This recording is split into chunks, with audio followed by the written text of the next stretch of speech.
Investors in many markets are currently facing the situation of negative real interest rates, by which we mean inflation rates are currently higher than short-term interest rates on savings and cash. So chart 1 shows this in South Africa, where inflation is now running well ahead of short-term money market interest rates. We have had worse in South Africa, but not for a very long time. It was only in the late 1980s that we really had a situation which was dramatically worse than the negative real interest rates we're seeing today. This situation has created the incentive for savers and investors to reach for yield. By reaching for yield, we mean investors take on too much risk in an effort to generate income. This is driven by the belief and the rule of thumb that one should consume income and not capital. This rule of thumb and this belief is very dangerous in the current environment because it drives investors and savers into assets which are fundamentally overpriced and sets investors up for very poor long-term returns. As an illustration of this, we compared the returns an investor in a flexible fund that generates or that is aimed at generating the best risk-adjusted total return would have earned over time compared to an investor in the median South African income fund, with an income fund being a fund which invests for the best income yield.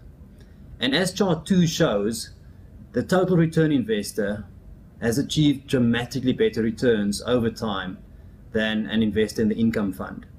The fund in question in chart 2 is the RCM Global Flexible Fund, which is our most flexible South African unit trust. It has the flexibility to invest locally, globally, across asset classes, so we can express our best investment view for clients in that fund. And as mentioned, an investor in that fund has outperformed the average, or in this case the median, South African income fund dramatically over time. But the crux is that this comparison is done on an apples-to-apples basis. So the RCM Global Flexible Fund investor has received exactly the same cash flows out of his or her investment that an investor in the income fund would have received.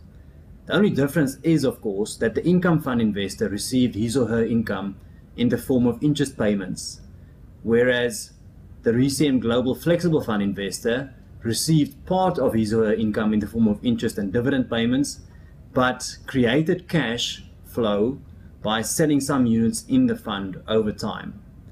Selling of units and effectively consuming capital is something which doesn't sit well with many investors and many savers. But investing for the best total return over time and creating cash flow as needed by selling units is a vastly superior strategy in almost all market environments compared to investing purely for income. Investing purely for income would have resulted in the real value of an investor's funds that were invested at inception having gone backwards. At the end of a 10-year period, of the 10-year period that we show in chart 2, an investor would have a principal sum which has declined in inflation-adjusted terms. An investor in the RCM Global Flexible Fund would have a remaining principal sum which has increased dramatically in real terms. And you can see chart 2 shows, compared to the income fund investor, the RCM Global Flexible Fund investor is left with more than 2 times as much net worth at the end of the period than the investor in the income fund. There is, of course, a price attached to generating superior returns, as the chart 2 suggests, and that is the fact that investing for total return often goes hand in hand with somewhat greater volatility over short periods of time. So there have been periods of time where an investor in the RCM Global Flexible Fund would have underperformed an investor in the median income fund, and this is principally because total return investing is typically associated with investing in equities, and the RCM Global Flexible Fund has been exposed to equities in a significant way for most of the period shown in chart 2.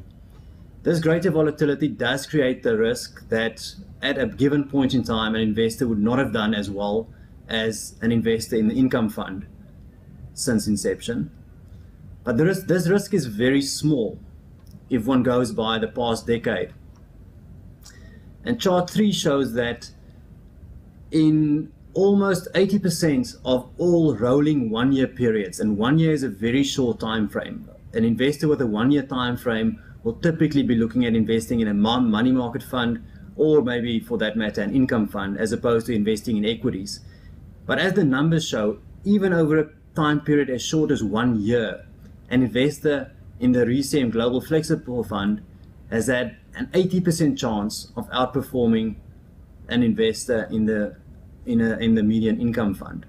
These numbers increase dramatically as the time period extends. So on a rolling 3-year period, the numbers increase to somewhere in the 90% region, and over a rolling 5-year period, there was not a single rolling 5-year period in which an investor in the income fund would have achieved better results than an investor in the RCM Global Flexible Fund. And very importantly, again, I want to reiterate, this is while creating exactly the same cash flows from the investment in the RCM Global Flexible Fund as one would have received by investing in the income fund and receiving the interest payments that these funds make on a periodic basis. So when we say the cost of income, the cost of, or the price of income that we're referring to, is the foregone growth in the principal value of one's investment that one loses out on when investing purely for income and not for the best total returns.